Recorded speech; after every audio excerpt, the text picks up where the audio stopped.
స్తూపాలై నిలబడిన వీరులందరి దగ్గరికి గుండె పుష్పాన్ని తీసుకొని వచ్చిన మీ అందరికీ పేరు పేరున మట్టి దండాలు చెప్తున్నా.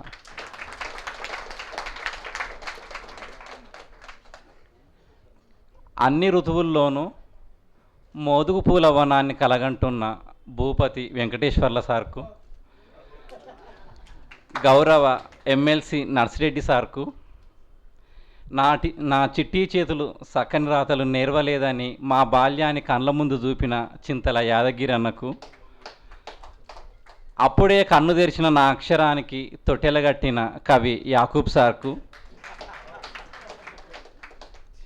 వరవ్వ బతుకు యుద్ధాన్ని పాటగా కథగా కవిత్వంగా మలిచిన పస్నూరి రవీందర్ అన్నకు, నాయన నీ కథలు వింటూ నేను కమ్యూనిస్టుని అయితిని అని గొంతెత్తి పాడిన బుద్ధగీతము జయరాజన్నకు,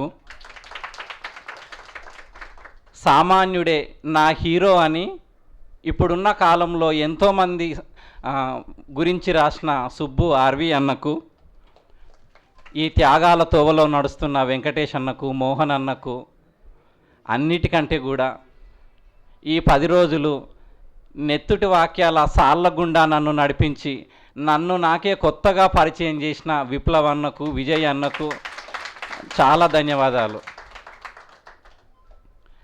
అన్న ఈ పుస్తకానికి ముందు మాట రాయమన్నప్పుడు చాలా భయపడిన.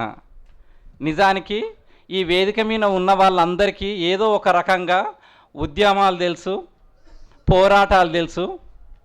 ఎట్లాంటి పోరాటము ఉద్యమాలు తెలియని వాడిని నేను ఎందుకన్నా అని చెప్పిన.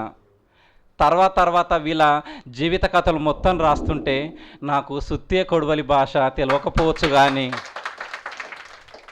సుత్తెగొట్టే వడ్డెరొల్ల కాయలు కాసిన చేతులు తెలుసు, ఇంటర్లో కంకర్రాలకు మోసిన బతుకు నేపథ్యం నాది అని నేను అనుకున్నా. రక్తం కన్నా కన్నీళ్లు గొప్పవని అంటాడు కొప్పర్తి మాస్టరు. రక్తము 4 గ్రూపులుగా విడిపోతుంది, కానీ కన్నీళ్ళు ఎట్లా విడిపోవు. ప్రపంచ తల్లుల కన్నీటి భాష ఒకటే. ఆ కన్నీటి భాష నాకు తెలుసు కాబట్టి నేను దీనికి రాయగలను, నేను దీని మీద మాట్లాడగలను అని నేను ఈ పుస్తకంలోకి వెళ్ళిన. అమరవీరుల గురించి చెప్పుదామనుకున్నప్పుడు ఎక్కడి నుంచి మొదలు పెట్టాలని నాకు అర్థం కాలేదు. పుట్టుక నుంచి మొదలు పెడితే పేదరికపు కన్నీటి వాగులు తలుగుతుంటవి, మరణం దగ్గరికి పోతే నెత్తుటి వాగులు తలుగుతుంటుంటవి. ఈ మధ్యలో నేను ఎక్కడి నుంచి మొదలు పెట్టాలని నాకు నేను సతమతమైన సందర్భాలు ఎన్నో. నిజానికి ఏమైపోయే వాళ్ళమో అంబేద్కర్ లేకుంటే అనే పాట మనందరికీ తెలుసు. ఈ అమరవీరుల గురించి చదువుతున్నప్పుడు కూడా ఒక పాషన్న లేకపోతే మనం ఏమైపోయే వాళ్ళమో, ఒక సాటు అంతయ్య లేకపోతే మనం ఏమైపోయే వాళ్ళమో అనుకున్న సందర్భాలు చాలా ఉన్నాయి. నిజంగా వీళ్ళు కమ్యూనిస్టులు కాదు, మనం వీళ్ళను కమ్యూనిస్టులుగా పేరు చెప్పినాం, కానీ వీళ్ళు గొప్ప సంఘ సంస్కర్తలు, వీళ్ళు గొప్ప అంబేద్కరిస్టు భావజాలం ఉన్నవాళ్ళు. ఇబ్రహీంపట్నంలో గవర్నమెంట్ కాలేజీ కట్టడానికి ప్రధాన కారణము పాషన్న నరహరి. మంచాల మండలం చుట్టూ ఉన్న స్కూళ్ళలో చాలా స్కూళ్ళు అప్గ్రేడ్ కావడానికి 5వ తరగతి నుంచి 10వ తరగతి కావడానికి ప్రధాన కారణము నరహరి. వీళ్ళందరి చరిత్రలు ఇక్కడ ఉన్నాయి. రాత్రిపూట బడిపెట్టి చదువు చెప్పించిన ఎంతోమంది గొప్ప వీరులు ఈ పుస్తకాల్లో ఉన్నారు. ఎంత ప్రజలందరూ చదువుకుంటేనే వాళ్ళ బతుకులు బాగుపడతవి అని చెప్పిన అంబేద్కరిస్టు భావజాలం కలిగిన గొప్ప సంఘ సంస్కర్తలు అని నాకు అనిపించింది.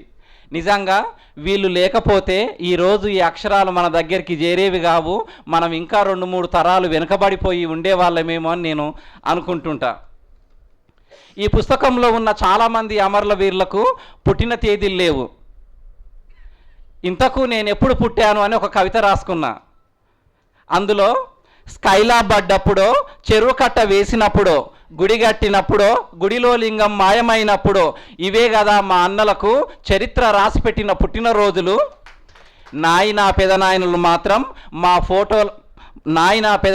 మాత్రం మా చేత ఫోటోల కింద మరణం తేదీ రాయించుకొని పోయిండ్రు అని ఆ పుస్తకంలో రాసుకున్నా, నేను నా కవితలో రాసుకున్నా. ఈ అమరవీరులందరూ కూడా పుట్టిన తేదీలు లేని వాళ్ళు, మనందరితోటి మరణం తేదీ రాయించుకొని పోయిన వాళ్ళు.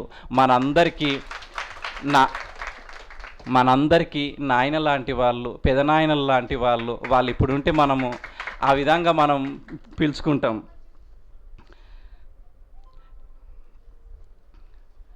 నిజానికి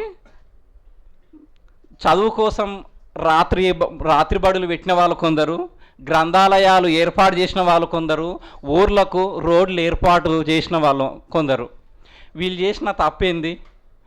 నిజంగా వీళ్ళు బంగారు సాగు చచ్చిరా, మన తెలంగాణ భాషలో మాట్లాడుకోవాలంటే 100 ఏళ్ళు బతికి బంగారు సాగు చచ్చిండ్రా, వీళ్ళు చేసిన తప్పేంది అని అనుకున్నప్పుడు వీళ్ళు ఊరుకు రోడ్లు వేయడమే వీళ్ళు చేసిన తప్ప, ప్రతి ఊర్లో గ్రంథాలయాలు పెట్టడమే వీళ్ళు చేసిన తప్ప అని అనుకున్నా. మన పల్లెటూర్లలో ఆంజనేయ స్వామి గుడి లేని ఊరు ఉండదు అని అంటారు. ఈ పుస్తకం చదువుతున్నప్పుడు స్తూపాలు లేని ఊరు కూడా ఉండదు అని నాకు అనిపించింది. ఒక్కొక్క అమరవీరుడి గురించి చదువుతున్నప్పుడు ఆ అమరుడి జీవితంతో పాటు, ఆ అమరుడి పుట్టుకతో పాటు ఆ గ్రామాల్లో ఉన్న సామాజిక చరిత్ర మొత్తము రికార్డ్ అయింది, ఆ గ్రామాల్లో ఉన్న రాజకీయ చరిత్ర మొత్తము రికార్డ్ అయ్యింది. మా సొంతూరు మాడుగుల మండలం కలకొండ, అటు నాగర్ కర్నూలుకు ఇటు ఇబ్రహీంపట్నంకు మధ్యలో ఉన్న ఊరు. ఈ అమరవీరులను గురించి చదువుతున్నప్పుడు పాషానర్హర్లు మంచాల మండలము జాపాలకు చెందిన వాళ్ళు, సాటు అంతయ్య డిండి చింతపల్లికి సంబంధించిన అమరవీరుడు, ఎంఏ రహీం బొమ్మనపల్లి అచ్చంపేటకు సంబంధించిన వీరులు. వీళ్ళందరి గురించి చదువుతున్నప్పుడు అయ్యో వీళ్ళందరూ మా చుట్టుప్రక్కల ఉన్న ఊరోళ్ళు కదా, విప్లవన్న విజయన్న మా ఊరు దాటుకొని పోయినట్టురు కదా, మా ఊరికి దగ్గర దాకా వచ్చినట్టురు కదా, నక్కర్త మేడిపల్లి దగ్గర ఉన్న రోషయ్య మాకు మా ఊరికి చాలా దగ్గర కదా, ఇంత చరిత్ర మా చుట్టుపక్కలనే ఉంది, మేము ఎన్నడూ దాన్ని చూడలేదు కదా అని అనిపించింది.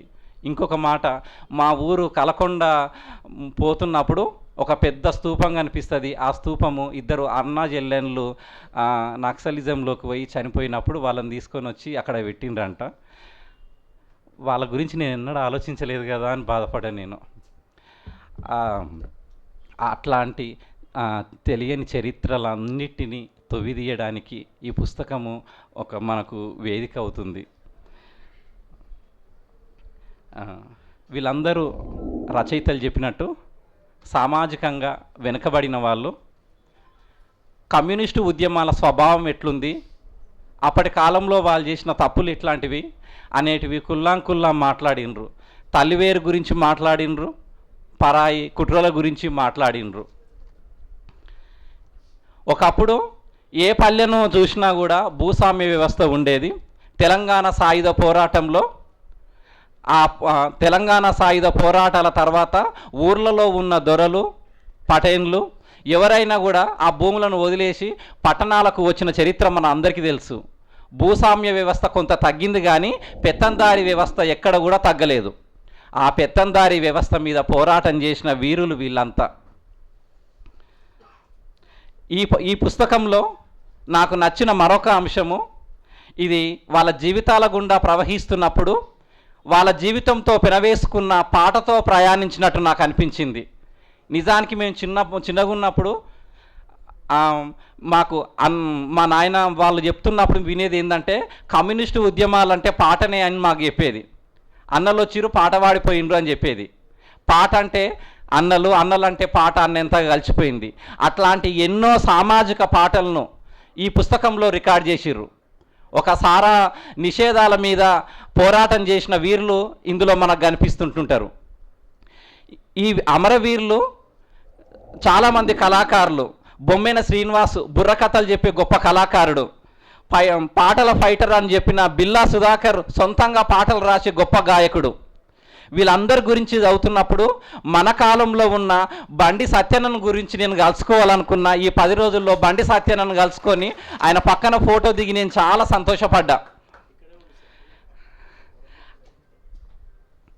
ఇంకా ఈ అమరవీరుల గురించి ఎక్కడన్నా యూట్యూబ్లలో దొరుకుతుందా సమాచారము ఇంతేనా అని నేను అనుకుంటున్నప్పుడు పాషా నరహర్ల మీద బండి సత్యన్న రాసిన పాట ఒకటి, బొంతా శ్రీనివాస్ రెడ్డి మీద రాసిన విప్లవ గుర్తులు అనే ఒక యూట్యూబ్ ఛానల్లో ఈ 2 పాటలు తప్ప మిగతా వాళ్ళ ఎవరి గురించి కూడా ఈ ప్రపంచానికి తెలియదు. విజయన్న విప్లవన్నల గొప్పతనం ఎక్కడ ఉందంటే అట్లాంటి ఎంతోమందిని తీసుకొని వచ్చి వీళ్ళు కూడా మన సమాజానికి సేవ చేసిన వాళ్ళు అని చెప్పడము ఈ పుస్తకం గొప్పతనం ఉంది అని నాకు అనిపిస్తుంది. వీళ్ళందరిట్లలో నన్ను బాగా కదిలించిన అందరూ కదిలించిన వాళ్ళే, కానీ ఎందుకో నాకు ఆలంపల్లి రోషయ్యను చదువుతుంటే నాకు చాలా బాధ అనిపించింది. ఎందుకంటే జీవితం అంటే ఏందో తెలియని సమయంలో కేవలం 20 ఏళ్ళకే చనిపోయిన అమరుడు. వాళ్ళ నాయన చిన్నగున్నప్పుడే ఎద్దుగొడ్చి చనిపోయిండు. కుట్రల వల్ల రోషయ్య చనిపోయిండు. వాళ్ళమ్మ ఇప్పుడు ఏం చేస్తుంటుందో కదా అని నాకు అనిపించింది. ఇంకా ఈ పుస్తకం గొప్పతనం ఏంటంటే మేము అమర గురించి రాస్తున్నాము, ఇదొక పెద్ద వ్యాసాల పుస్తకము, ఇదొక చారిత్రక పుస్తకం అని కాకుండా మేము అమరుల దగ్గరికి ప్రయాణం అవుతున్నాం అని మొత్తంగా అమరుల గురించి చెప్పకుండా ముందుగా ఆ అమరుల కుటుంబాల ఊర్లకు దారి చూపించారు. అక్కడ ఉన్న స్తూపాల దగ్గరికి తీసుకొని పోయిర్రు. ఆ స్తూపాలకు పట్టిన దుమ్మును దులిపిర్రు. తర్వాత అమరుల తల్లుల దగ్గర కూర్చొని ఒక్కొక్క కథ విని వీటన్నిటిని రికార్డ్ చేసిర్రు. ఇది నెవరెండ్ పుస్తకము నాకు పుస్తకంలాగా అనిపించలేదు. అమరుల తల్లులకు ఒక మళ్ళా వాళ్ళ బిడ్డను వాళ్ళ చేతుల్లో పెడుతున్న ఒక బిడ్డలాగా నాకు అనిపిస్తుంది.